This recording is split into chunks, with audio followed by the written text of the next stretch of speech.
Yeah, so thanks for the introduction. And yes, I'm Johannes Meyer, and we're currently with Jens Eisert, currently at UMass. And basically, I'm interested mostly in quantum machine learning, near-term devices, and metrology. And so the topic I'm talking to you about today is kind of like at the very center of all of that. And yes, so today I will talk about this Fisher information, and with a special focus on NISQ applications, so noise intermediate scale quantum applications, which means applications on near-term computers, applications to quantum machine learning, to variational quantum algorithms, stuff like that. And just like as a first note, so if you have questions, please feel free to interrupt, just ask right away. I think it's good for the flow of the talk that if something is unclear, then it will be cleared up right away. Okay, cool. But I think with that we can start.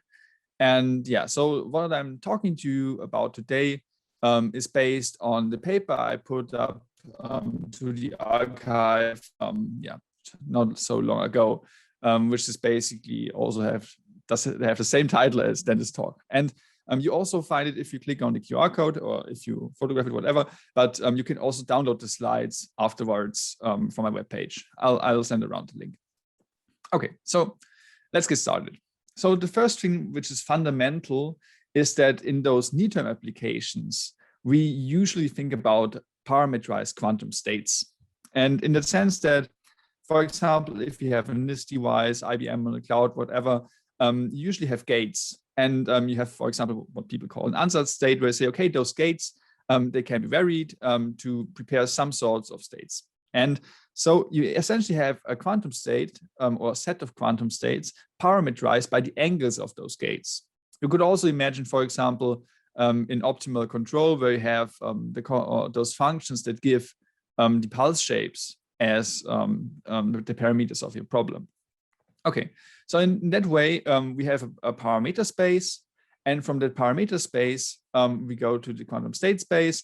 And if we perform some sort of measurement, we also at the end get a parameterized probability distribution over the possible measurement outcomes. Yeah, so those are the three fundamental kind of objects or spaces that we think about in this talk. And as I tried to draw here, so if we have large changes like this blue line here in parameter space, this does not necessarily have to correspond to a large change of the underlying quantum state. Yeah, imagine, for example, if you have a quantum gate, but the state that's fed into the quantum gate is just in an eigenstate, so nothing will happen. So you can turn the parameter as much as you like, but nothing will happen.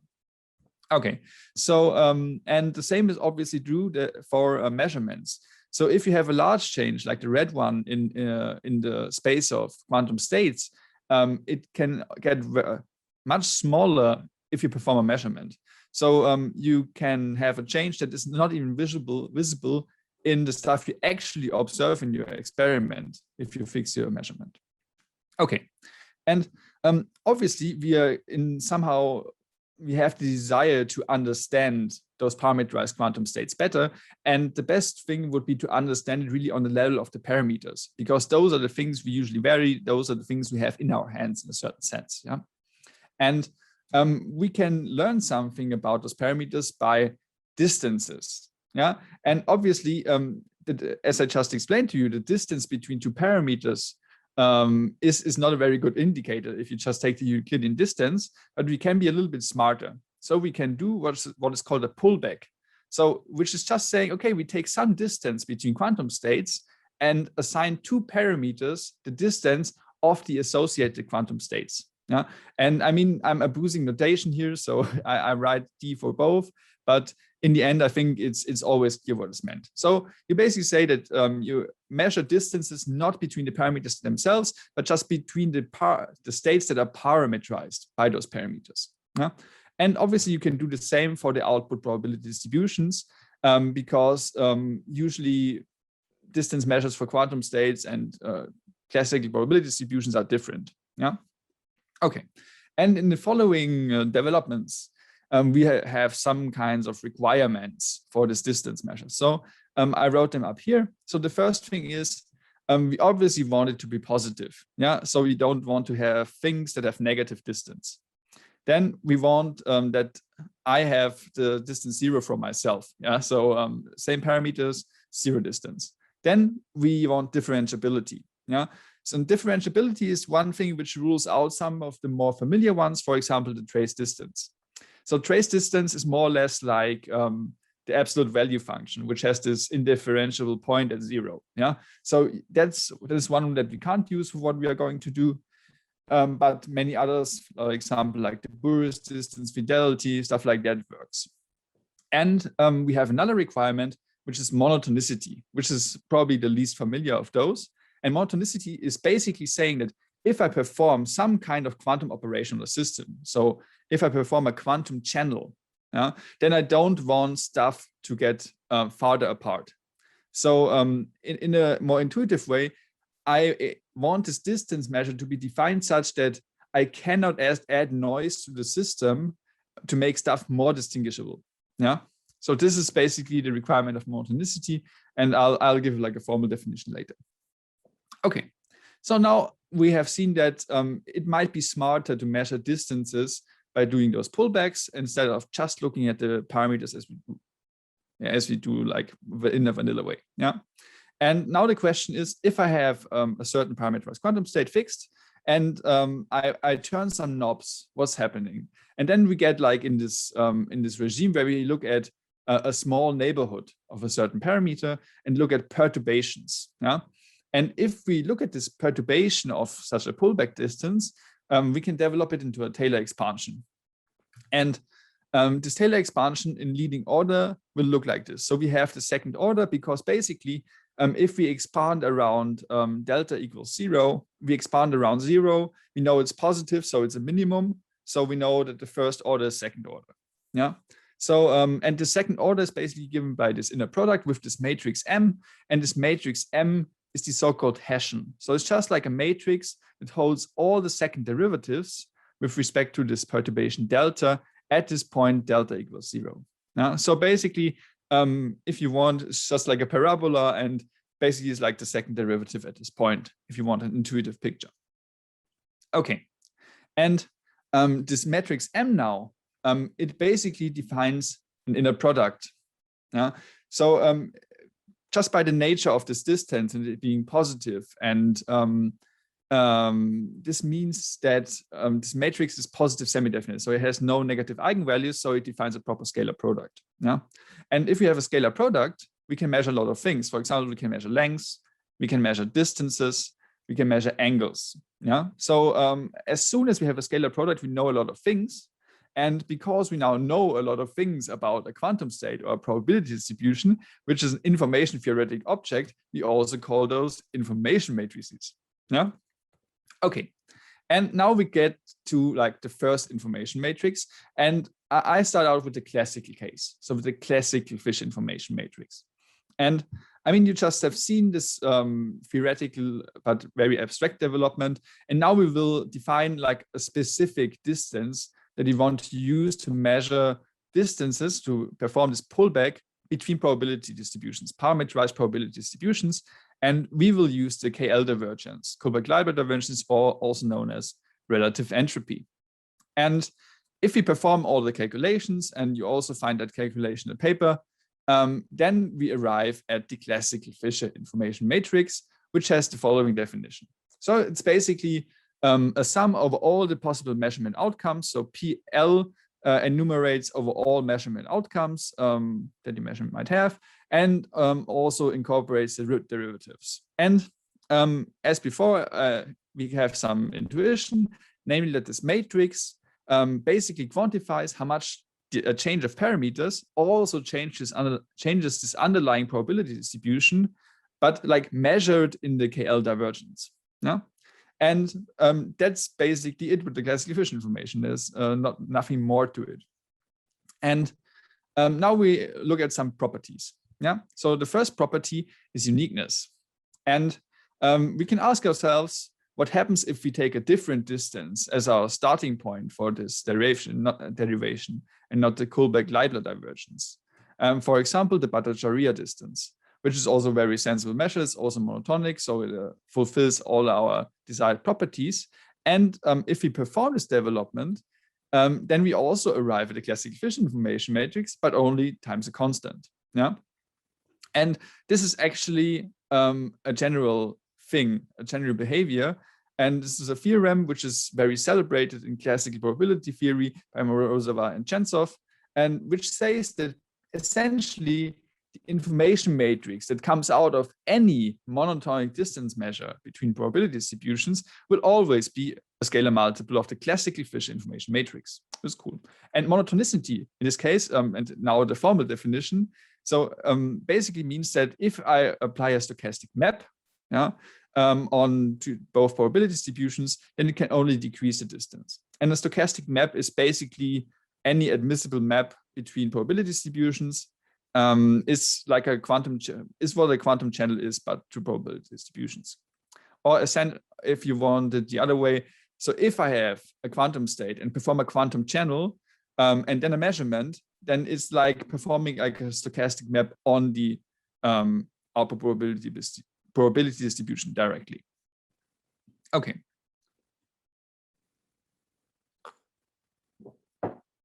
So now we learned a lot of things about the classical efficient information matrix already. And the important question now is how to do this in practice. Because in the end, we want to do stuff which has a NISQ focus.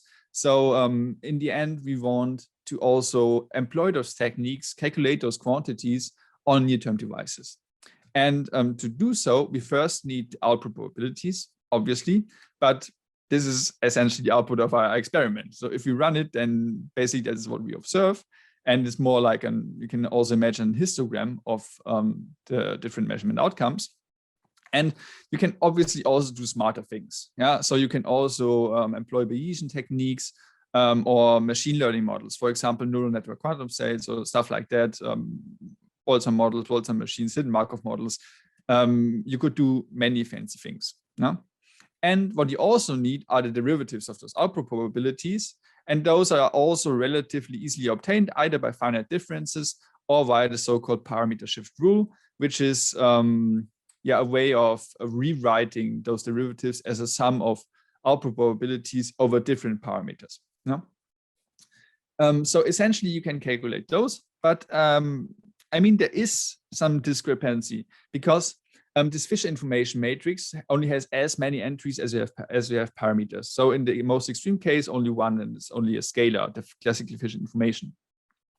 And in the end, if you want to estimate a scalar, you usually have to do much less work than for estimating the whole output probability distribution. Yeah, because at the worst case, this has exponentially many elements in your system size, and yeah, then you have a problem.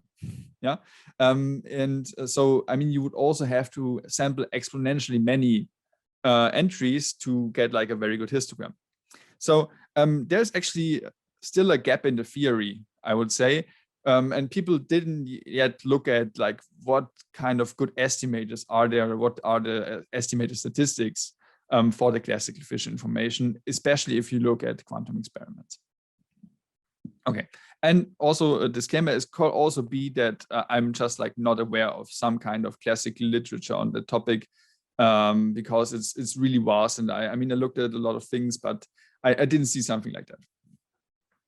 Okay, so now basically that concludes also the part about the classical Fisher information, at least in the introduction, and now we come to like the meat, the quantum Fisher information.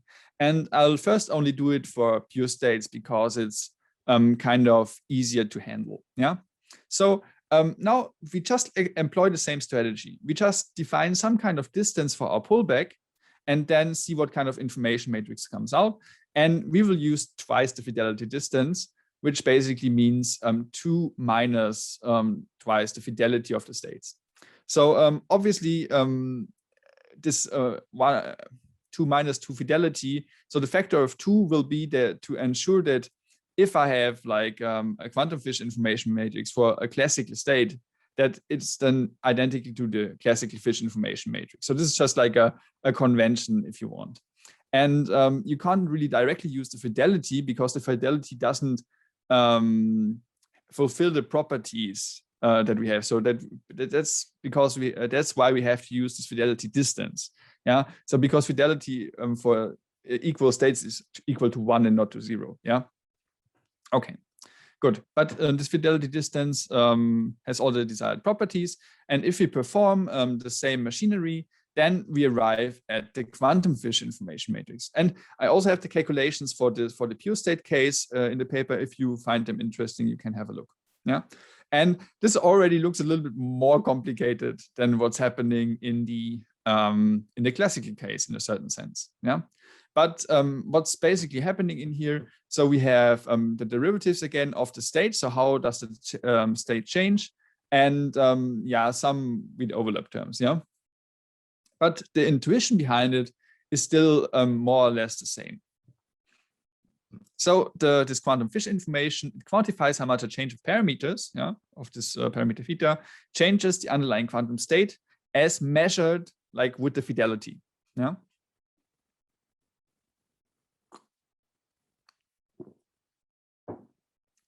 And now, I mean, I talked about this uniqueness property of the classical fish information matrix, and you can obviously also ask yourself, does the same hold in the quantum case?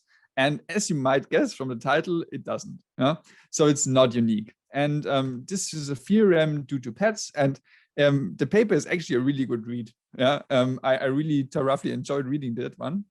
And he basically says that there are actually infinitely many different kinds of information matrices arising from those monotonic distances in the quantum case. Yeah, and again, like the formal definition of monotonicity is just that if I apply a quantum channel to both states in this distance, it can only decrease for all quantum channels. Yeah. Okay. And now this fish information that we derive, just like for the fidelity, so our fish information is known as the SLD quantum fish information.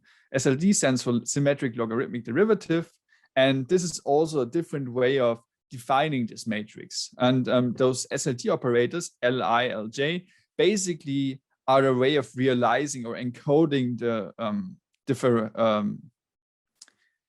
derivative of the quantum state with respect to the parameter. And this definition on the right is an implicit definition. So finding those actual operators is usually quite hard. For pure states, it's not as bad, but in the general case, it's bad. Yeah. Okay. And there is also a host of other, if you want, quantum fish informations. So you can also take a different definition of those derivative operators. Then you get the right logarithmic derivative, and then you get the right logarithmic derivative quantum fish information, for example. But the thing is, one property that makes this fish information stand out is that it's, in a sense, the smallest quantum fish information that can be there. And this will be useful for us later. Okay. Now, again, the same question, if I have a NISQ device, how would I actually calculate this quantity? So I have an experiment, I have a parameterized quantum state. How can I calculate this quantum fish information? Yeah? And in certain cases, we can simplify this. Yeah? For example, and this is very, very important, especially for those variation quantum algorithms, if my parameters are encoded via like a parallel Hamiltonian evolution. So for example, if you have quantum gates, Pauli rotations, yeah, then we can rewrite this and then basically the Hamiltonians of those Hamiltonian evolutions appear in here.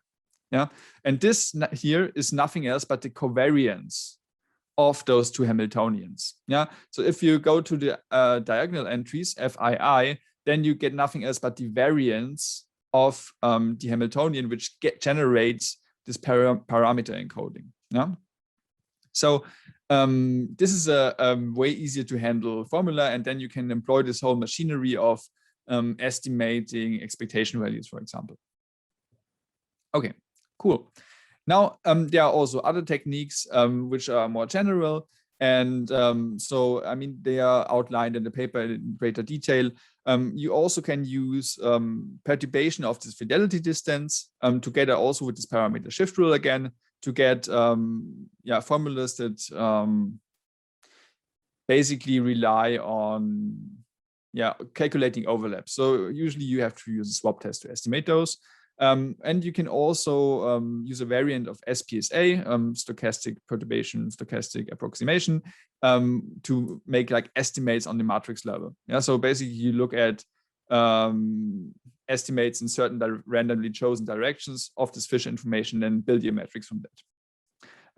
Yeah, okay, cool.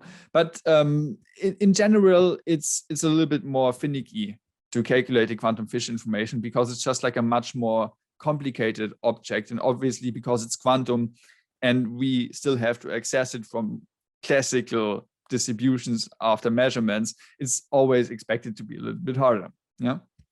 And now I will tell you a little bit about the relation of those two. Yeah. So the relation between classical and quantum Fisher information. And first thing is that this monotonicity property of this underlying distance implies something fundamental. So first thing, for the classical Fisher information, it means that if I take a certain setting, if I take a certain parametrized distribution and apply a stochastic map to it, then the Fisher information can only decrease. And the same is true for the quantum Fisher information under quantum channels. So this quantum Fisher information can only decrease. And this is also bad, because information in general is good, and you want to have a lot of information, and noise will kill that information. And if you ask yourself what this means on a matrix level, this smaller than, I have like this small graphics here. So basically, you can imagine it as following. So if I have a matrix A and I let it act on the unit sphere, then I get some kind of ellipsoid. And in 2D, I basically get an ellipsis. And if A is larger than B in this matrix sense, it just means that the ellipsoid of B is contained in the ellipsoid of A. It's just like an intuitive picture of looking at this. Okay, so, and now we can use this, this reasoning that for all quantum channels, the quantum Fisher information has to decrease, because measurements are also quantum channels. Yeah. And in the end, if I have performed a measurement, I get a classical probability distribution. So this means that if I perform a measurement and take the quantum Fisher information of that, I get the classical Fisher information, and it still has to be smaller than the quantum Fisher information of the initial state. Yeah. So this means that this quantum Fisher information is always an upper bound of the classical Fisher information for any probability distribution that could arise from any measurement, which is kind of cool, because you really see that this quantum Fisher information gives you some kind of the limit, the ultimate limit you can achieve with all the classical means you have. Okay, and this also leads us directly to the roles of those two different quantities. Yeah. So first thing, this quantum Fisher information, it quantifies those ultimate limits, as I just said. If I have a specific underlying state, the ultimate limits I can achieve with any classical measurement are quantified by this quantum Fisher information, and it can tell us a lot about the quantum effects happening in our system. Yeah? And the classical Fisher information, on the other hand, should not be discounted. It quantifies the behavior only for a fixed measurement, but obviously we have to fix our measurement at some sort of point. This means that operationally and in applications, this classical Fisher information is extremely relevant. Yeah. And I mean, there's a tendency of like quantum information theorists, and I count myself among those, to really look only at those quantum properties. But if you want to make stuff practical, the classical Fisher information is also extremely important. Yeah. Okay, cool.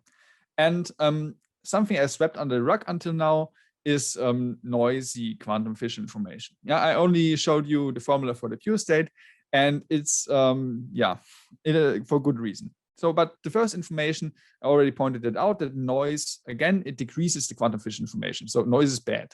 But we still can measure some kind of quantum Fisher information. And for those mixed states, we will use the Burris distance. Yeah? And the Burris distance is basically the generalized fidelity for mixed states. And I mean, it looks a little bit complicated, unwieldy, but it's actually not that important for our developments to know those formulas. I just like show it for completeness. I mean, you don't even have to remember it. It's not important.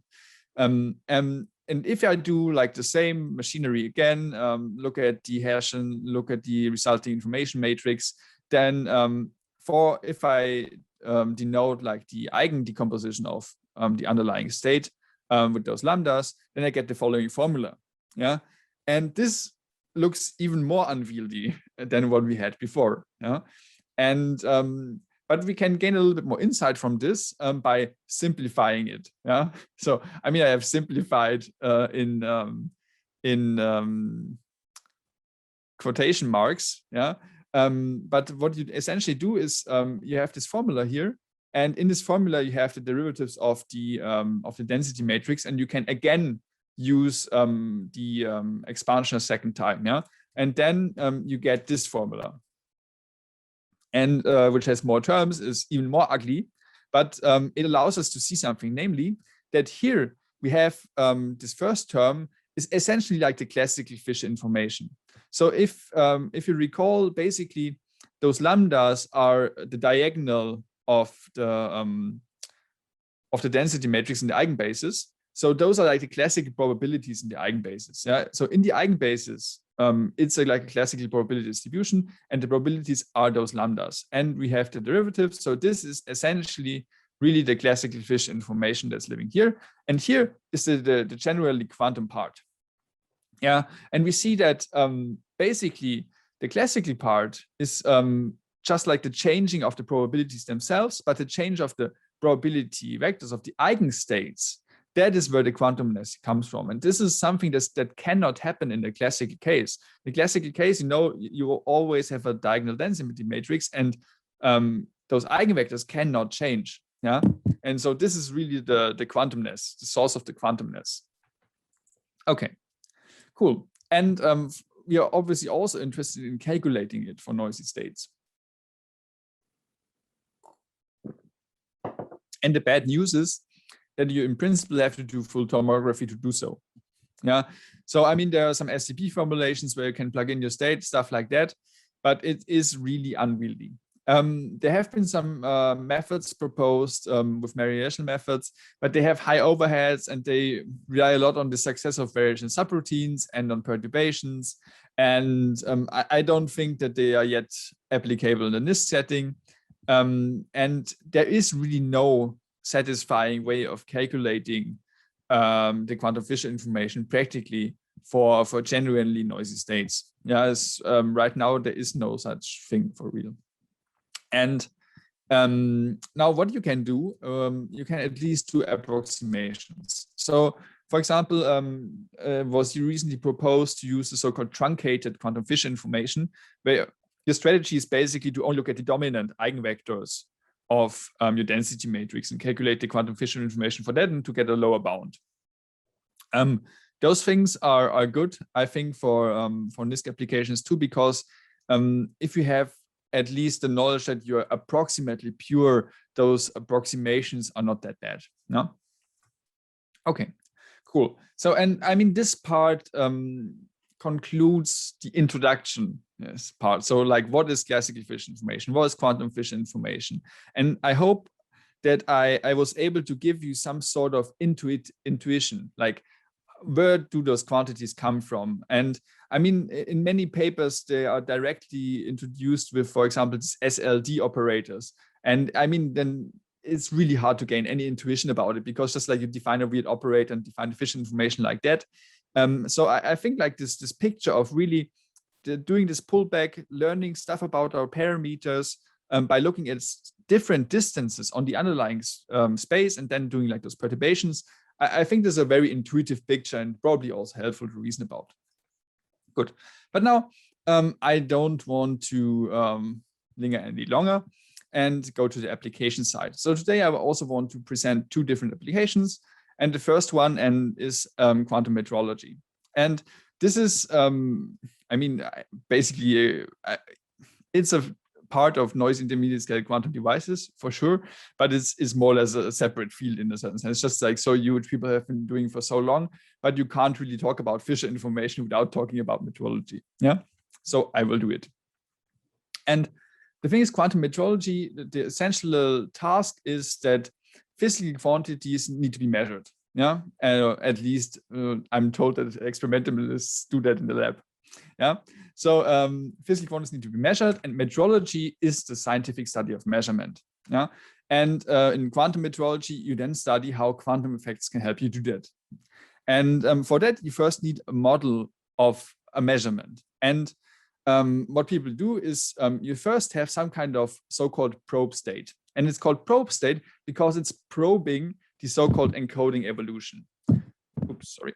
The encoding evolution is basically an interaction where this physical quantity that you want to measure acts on your state. Yeah, for example, you have a magnetic field and your probe state are some spins and they precess under the magnetic field, and how fast they do it depends on the strength of the magnetic field and also the relative alignment of the spins. Yeah, and I don't know if you see it well, but this phi here, those physical parameters are essentially a vector. So for example, a magnetic field has 3 components and you usually want to measure all of them. Obviously, it gets easier if you say, okay, I know the direction of the magnetic field, because then you only want to measure the strength.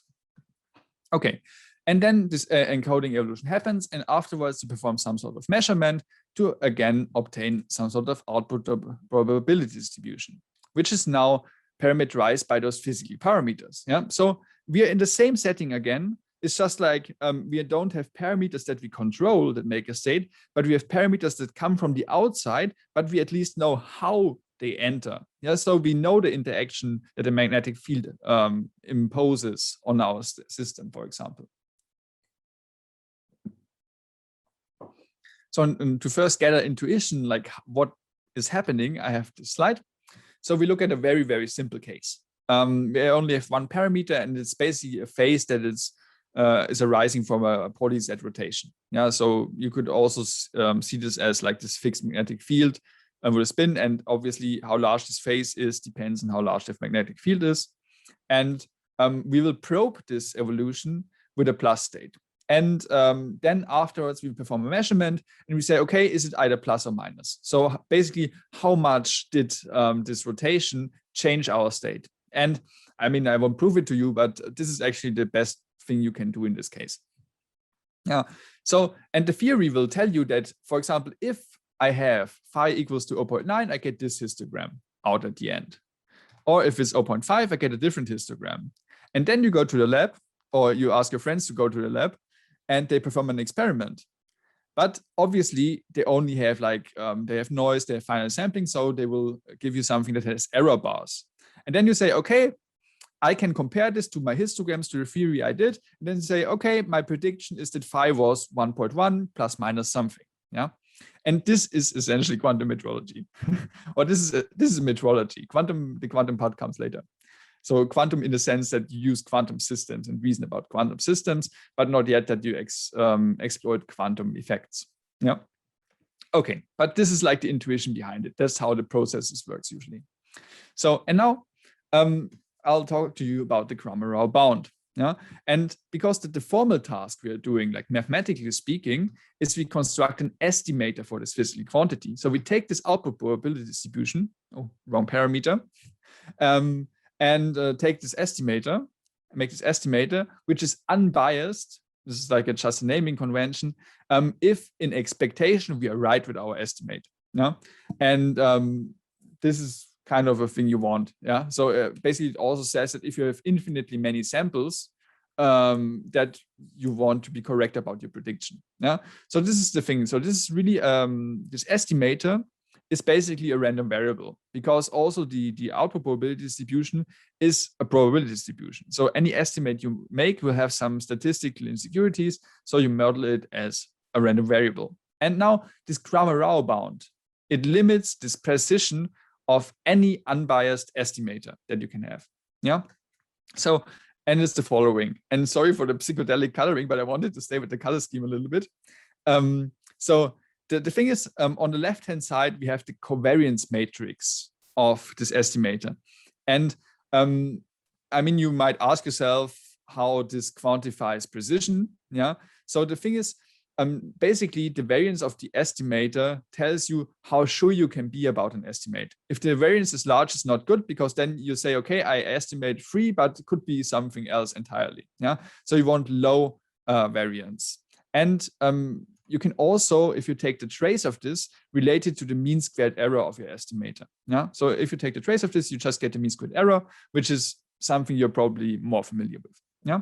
And now on the right-hand side, we have first a 1/n term, which means if I have n repetitions of this experiment, I just get a linear decrease in the linear increase in the precision, if you want. And we have the inverse of the classical Fisher information with respect to this fixed measurement. Yeah? And now this basically says that more information means more precision, because I take the inverse. More information means less variance. Yeah. So basically, high Fisher information is very good for our estimation. And this is again in the metric sense. Yeah. So this inequality is in the metric sense, and it's very useful because there will always be an estimator, at least in the limit of a large n, that achieves this Cramer-Rao bound. Yeah.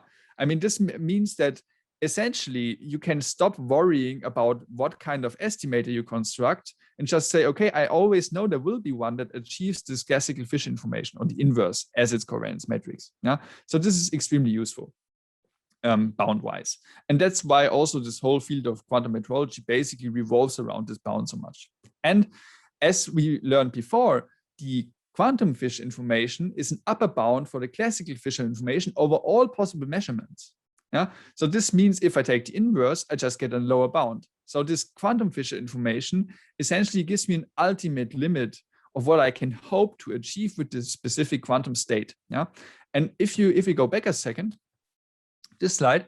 So I mean, obviously it now depends on this input state, this probe state, how much quantum Fisher information I have. Yeah. So if I take an eigenstate of Z, then I know nothing. Yeah. Nothing will happen. No parameter will be imprinted. And then I will have zero Fisher information and infinite variance. Yeah, so very bad estimator. So essentially, you want to find input states, probe states that have a very large quantum Fisher information. And you also want to find a measurement that realizes as much of this quantum Fisher information as possible. Yeah. So this is essentially like the optimization you perform in quantum metrology.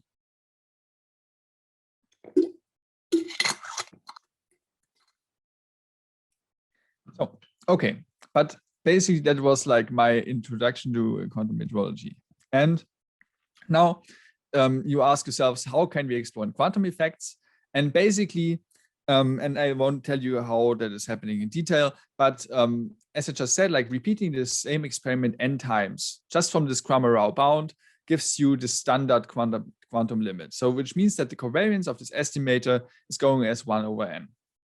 But if we exploit entanglement between the probe states, so if we entangle n repetitions of the experiment, we can actually reach 1/n squared scaling. And this is the so-called Heisenberg limit. So if you hear those quantities or hear those terminologies, those words at some point, now we know at least somehow what they talk about. And basically, what's happening in the Heisenberg limit is that if you add entanglement to your system, you basically enhance your signal by a factor of n. And this is essentially what you see here in this scaling. And the trick is that if you recall from the classical Fisher information matrix, it essentially is proportional to the derivative squared. Yeah. And if I have an n-fold increase of my signal and square it, I get an n squared increase in the Fisher information. Whereas if I just do n repetitions, I just get n times the same Fisher information. So this is basically the root of this advantage. And I also have outlined in more detail in the paper. So, but there's a problem. If you have noise, all of that is basically destroyed. You don't have any advantage anymore. I mean, depends on the noise and whatever, but let's say that at least for the case I just showed you for this simple experiment, for example, if you have like an epsilon amount of noise, you can't reach this Heisenberg limit anymore. Yeah. But not all hope is lost, because we can do so-called metrological codes and protect our probe state in a certain sense. Yeah. So this was the first application. And it also, this metrological reasoning, this how well can we estimate parameters, has also been used for verifying quantum algorithms, for example. So there are techniques developed to optimize, for example, the estimation of expectation values. Yeah. So expectation values are, you can also see them as like implicit parameters of your system, and then say, okay, what is the fish information associated with an expectation value? And so people have applied these techniques to Bayesian quantum algorithms. And the next application I want to show you is more NIST and more Bayesian quantum algorithms, more quantum machine learning, and it's the quantum natural gradient.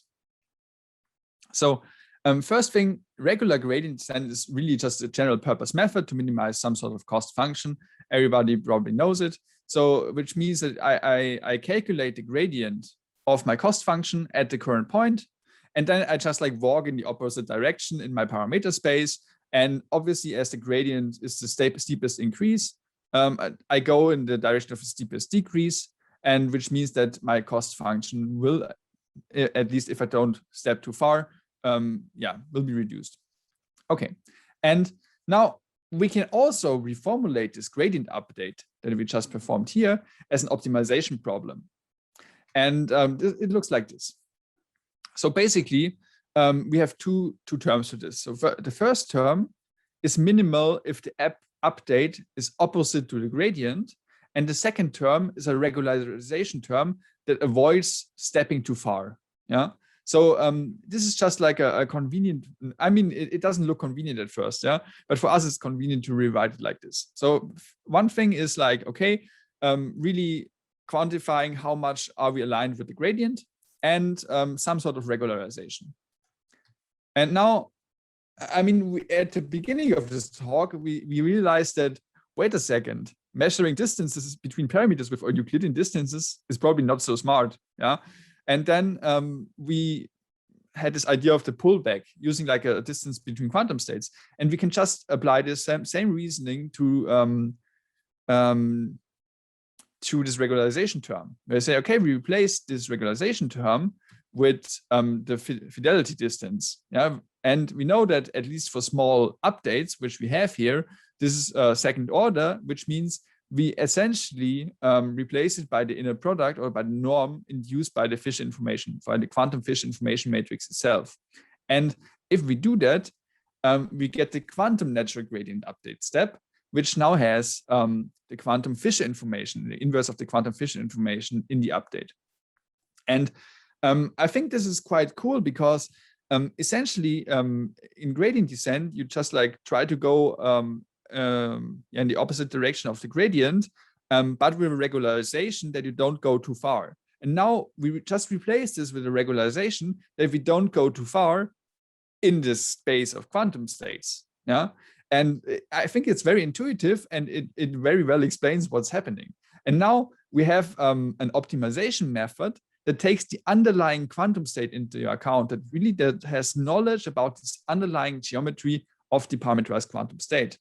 And this is basically the introduction to quantum natural gradient.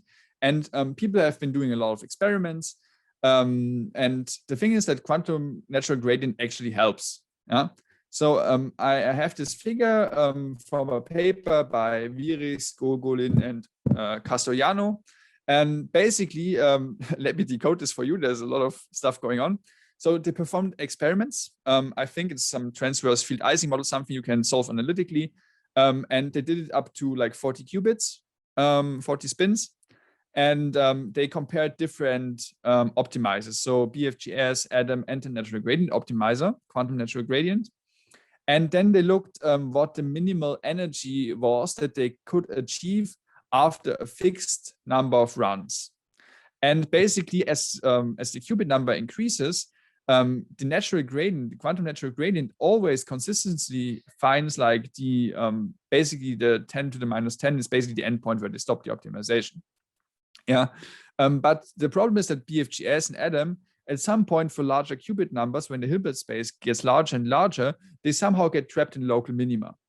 And this really shows that this quantum natural gradient optimizer, it finds different optimization paths.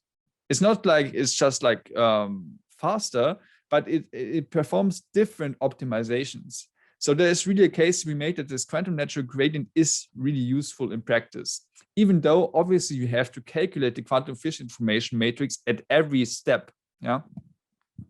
So, I mean, you can also mitigate this by like carrying this quantum fish information matrix along, only performing like stochastic updates of the fish information matrix, stuff like that. But other authors also argued that like the cost of calculating this quantum fish information matrix is negligible in the end. Yeah, I mean, I also have like a review of those papers in the paper. So, and with that, I actually already want to conclude my talk and give you a little bit of further reading. So, I mean, I have like a very, a very reviewy part in this paper where it says, okay, what is quantum fish information? How can we describe it? But I really focus on the intuition and more on the Nisky part. And there are a lot of very good reviews about quantum fish information in the literature, but they are probably less intuitive. But if you want to learn more, there are at least very good ones. And the one I kind of learned it with is this one by Liu and et al., which is quantum fish information matrix and multi-parameter estimation, which has also a lot of formulas and also applications to thermodynamics and other stuff, which is also very, very good read. Then by Sidhu and Koch, this review has more focus on geometry. And then there's also this review by Kataria and Wilde, which basically has more of a focus on channels, and is also, I mean, they have all the proofs, and it's really long, it's really complicated, but if you really want to learn this stuff, then this is a very good address. Yeah, so I can really recommend those references. I mean, they all have like are geared very much towards metrology. Yeah, because this is where this tool set, quantum fish information, classical fish information, is really, really important. But I hope that I made it clear to you that this fish information is very interesting. Yeah, and as it's very interesting, it also has found a lot of applications outside of metrology. Yeah, for example, also in error correction or in resource theories. And there was this recent paper also coming out of CQT, where they related or showed that basically quantum fish information can be used to identify arbitrary resources in resource theories, for example. So, essentially those quantities, they just capture the underlying quantum information geometry.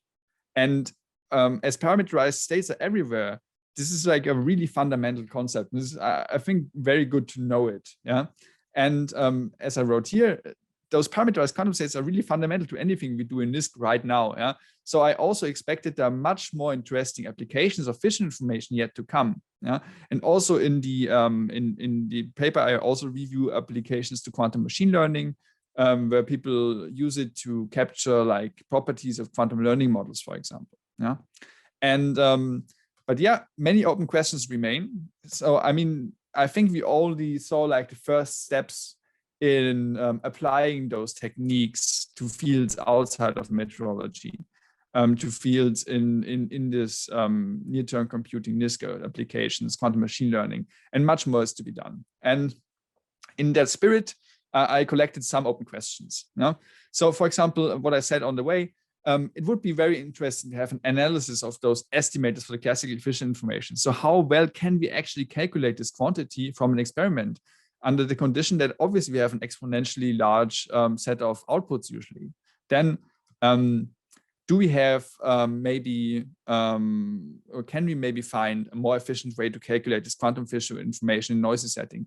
So I think like the hope for efficient, yeah, I don't know if that is possible, because I mean, efficient is hard. It's a very complicated quantity, and I think more efficient would already be good. Yeah. And one idea to do this would be maybe, can we use those neural network quantum states or some Boltzmann machines, other computational models to compute this quantum fish information? Where I say, okay, can I get some kind of model for my quantum state, my noisy quantum state, that I can then use to calculate it? Or, for example, can we also make use of techniques like shadow estimation, for example? Yeah. So there are tools that could be applied there, but yeah, it would be very good to have those, especially in applications, because we can't really outrun the noise right now, and also not in the next years, I would say. And then there were attempts, or very successful attempts, to, for example, prove theorems from error correction with this quantum Fisher information, a paper by Kubica, and which is very, very interesting and beautiful reasoning. And maybe can we also reproduce other important theorems just with using Fisher information in this geometric reasoning? Yeah. Then obviously also can we use this quantum Fisher information to understand ansatz and layers for variation in quantum algorithms? So basically, those ansatz and those layers are a specific parametrization for parametrized quantum states. Obviously, quantum Fisher information, classical Fisher information can in some way be leveraged to understand them better. Yeah. And yes, I think Kishore has a question. What did you say? I think there's a question from Kishore. Yeah, like, can I ask a question? Yeah. Yeah. So yeah, sure. So yeah, I was wondering, like there was a paper like back in the past, like we were looking with Toby, like so there was paper about from Janadu, like they were discussing the block diagonal approximation of quantum information, and then like, I mean, I was looking at the classical literature and like information geometry, and there like there's something called K-FAC approximation, they call it, like, which is basically the same like this block diagonal representation. So I'm wondering, like, I mean, do you have any reference to, like, in classical literature, like what are the, like, maybe, like, I mean, maybe it's difficult to efficiently calculate it, but we could think about different approximations which might be suited for applications in hand, like and then like that can save a lot of burden, like in the calculation. Like, for example, the example that you mentioned about this spin chain, where like with using this information, the quantum Fisher information, they perform much better than Adam or the other. I mean, there is extra cost of calculation. So I mean, like, overall, if somehow we could think about, like some approximation, at least in a targeted area only, maybe could help a lot. Yeah, so I totally agree that we should think about possible ways to perform reasonable approximations. Yeah. So, and first comment. So, like this block diagonal approximation that they used. I mean, it was in this original quantum natural gradient paper by Stokes et al. And the point of this approximation is that this is basically what you can do. It's not that they said, oh, okay, we should use this block diagonal approximation because it's useful, but it's just like that is what we can do. Yeah. And it's related to the fact, and see if I can scroll to my slides quickly.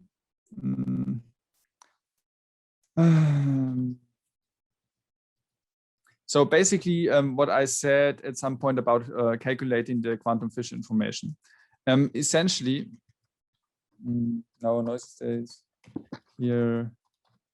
Oh, here. Okay, this is exactly that slide. So the thing is, for parameters that are encoded via parallel Hamiltonian evolution.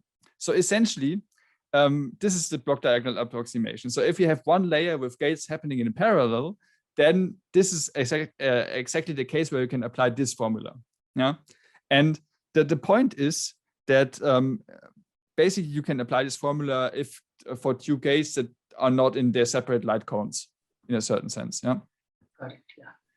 So that's the first comment, and yeah, I can jump between the. Yeah, slides. it's more Okay, like that's like direct sum. Then like you can treat each of the theta like separately and just look at their block diagonal interaction. Yeah, and I mean I agree that we need such approximations, but I have no idea about the classical literature in that direction. Also, so I mean there is work to be done. Yeah. Also, I was wondering, like I mean it's interesting, like the way like natural gradient or the quantum natural gradient is like being applied nowadays in the NIST community, and so what I mean, like the intuition mostly comes from like this idea that we should be interested in the Riemannian geometry, like and not in the Euclidean, and because that's the true underlying geometry. So I was wondering if you were aware of some literature, like where people have looked at ideas from, like Riemannian geometry to, like, because people like in GT-Graph, like, GTR and all, like they must have explored this in detail. So some kind of flow of ideas from that community to our community might be helpful. Yeah. So I mean, there's like this. So first things in the metrology literature, people are usually working in some kind of Riemannian geometry of the quantum state space. And there are very technical papers in that direction. And also this review I pointed out by Sido and Koch, they also take this very geometric approach, and they also heard about tangent vectors and tangent bundles and stuff like that. So this image is not new in this sense. And it's also very interesting, but I have to admit that I'm not very well versed in those notions, this Riemannian geometry and those derivations and mathematical concepts, or at least not as well versed as I could like tell you interesting stuff about it. Yeah, but also the classical literature. I think there's a lot to be gained by looking at the classical literature, also for understanding learning models. People have been dealing with natural gradient over there for a long time, and I guess I'm only like paraphrasing what you said. So take this as an agreement that we should look more at the classical literature and understand it more, and also this emergent literature about geometric deep learning, for example. So people that really also care about symmetries, for example, what kind of symmetries does your problem have, and how can we exploit this to do things more efficiently, for example. Oh. Thanks. No, and also thanks to you for your attention. Yeah, so you got me at my final slide. I put on a link to the paper and also to the slides. So I will upload them after this talk, and you can just like go there and scroll through them at your own pace. And yeah, but I would also be happy to take other questions now.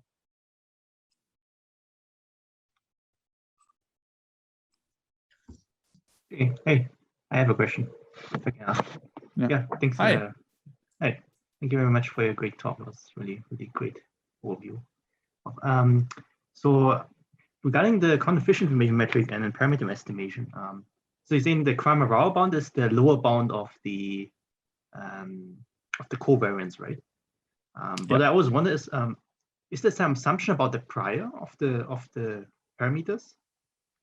So I mean, this is the first thing is it's like a frequentist picture. Yeah, there is also a Bayesian variant of this Cramer-Rao inequality. It's called the Matrices inequality, and essentially what you then get is not the inverse of the fish information, but like you get the expected fish information plus the information of the prior. Yeah, so there is like this Bayesian picture of it, and it's also very interesting. Yeah. So that was because the quantum efficient information method is a local property, right? It tells you what is the all the derivatives and the changes around that particular parameter point. Yeah. But normally you want to estimate over totally. a large range, right? Let's say over a range from 0 to 2 pi, what is the parameter? So in this sense, you would actually need to know the quantum efficient information method at every point of phi, right?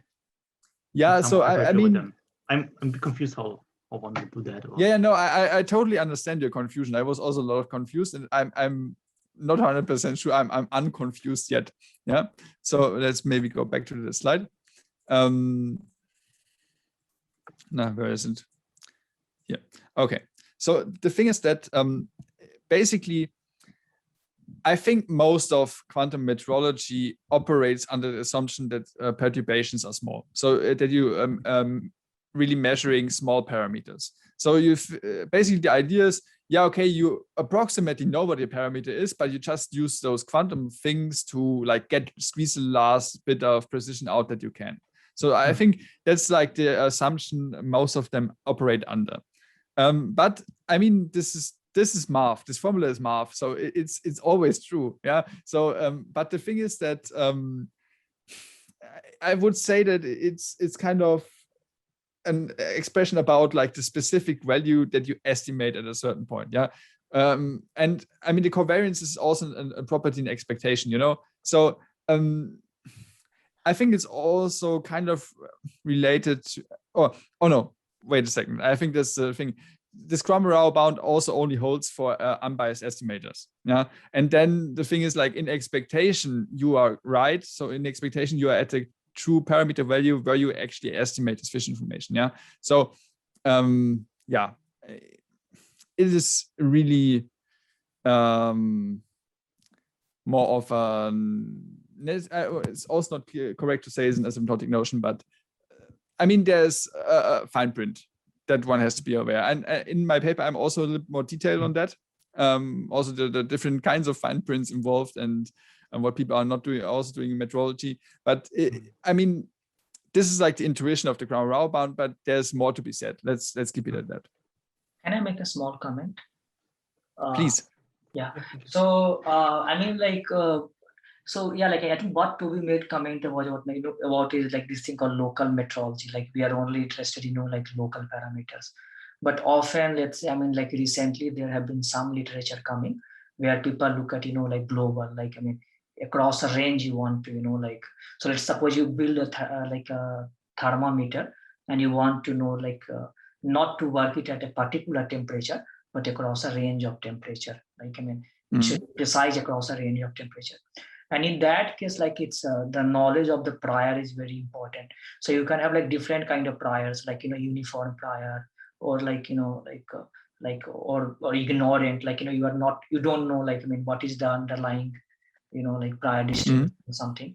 And a very nice, I mean, like we have some paper, like we wrote like a global thermometry paper, like, and there was a very nice paper which came from Janet Anders and yeah, like others from Exeter who explore this thing from Bayesian perspective. So they talk about depending on the prior, like how to use like kind of integrate this Cramer-Rao bound such that you design better metrology devices, like better probes and so on.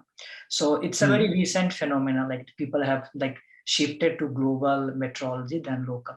But whenever you go from local to global, because you will need to integrate over a range, the knowledge of prior becomes super important. Yeah, thanks for the comment. This is very helpful. And also, as another comment, I mean, also this multi-parameter metrology is relatively recent, or there's a lot of stuff going on at the moment in that thing too. Yeah, so I mean, metrology is a field that is very large and fast moving and very interesting. Okay, can I ask another question? So sure. Because in your paper you're saying that you cannot always saturate the Cramer-Rao bound. I mean, that seems the quantum Cramer-Rao bound. Yeah, you can't saturate, so you can't find the POMs that minimize that reach the Cramer-Rao bound in general. But I'm wondering, is it possible for pure states at least that you can saturate it always, or is it really just no? It's more a question of the underlying parameters. So this is not like a question of like the states, but really how are the parameters entering your state. So how is the parameterization? And it can just be that the parameters are really incompatible.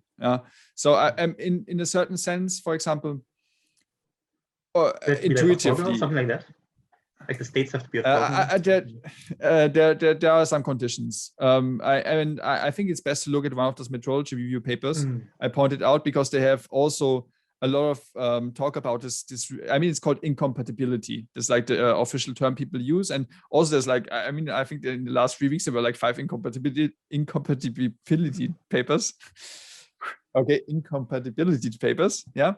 And so it's also an ongoing question, but there are some conditions, and essentially has something to do with like imaginary parts of something vanishing. That I mean, you would have to look it up. But there are formulas where you can decide, is this a problem now or not?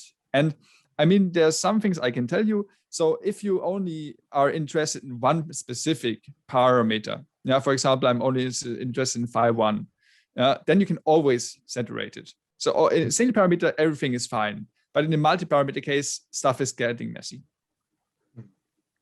And I mean, the underlying intuition is basically that a state that is optimally sensible for like evolution in that direction is probably not optimally sensible for evolution in that direction.